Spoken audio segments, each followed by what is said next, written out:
बोराट्याला गेलो, विहीर आहे, लाईन आहे, टाकी पण आहे, पण 200 मीटर पाईपलाईन टाकायची आहे.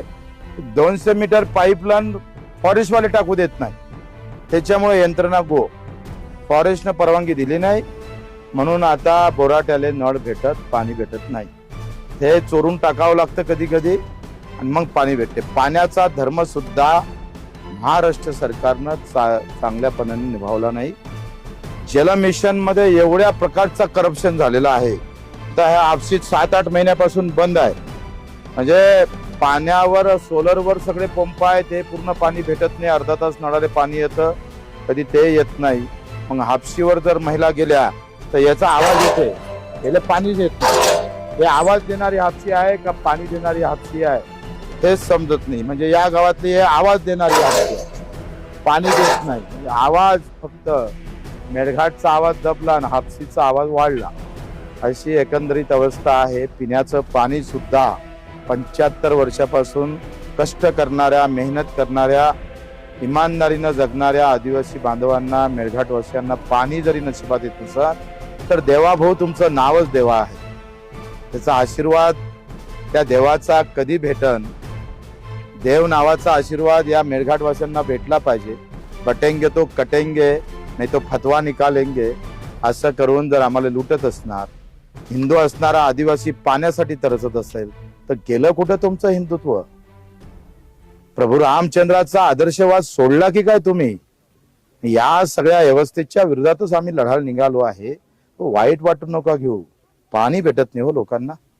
पिण्याच्या पाण्याचा साधा अधिकार 75 वर्ष लुटून गेले, संपून गेले, पण शुद्ध पाणी मेळघाटांच्या नशिबी आलं नाही. हीच ते सगळी महिला मंडळी आहे.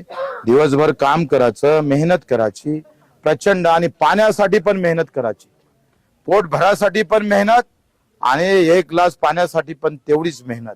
कसा जगणार आहे, कसं त्याचं आयुष्य सुंदर होणार आहे? आणि म्हणून आपल्याकडून अपेक्षा आहे का ह्या संघर्ष यात्रेचं हेच लक्ष आहे का हे सगळे संकट, हा सगळा अन्याय दूर करण्याचं काम आम्ही करू. आमच्या लाडक्या बहिणीला 1500 देता, पण पाणी देऊ शकलं नाही सरकार.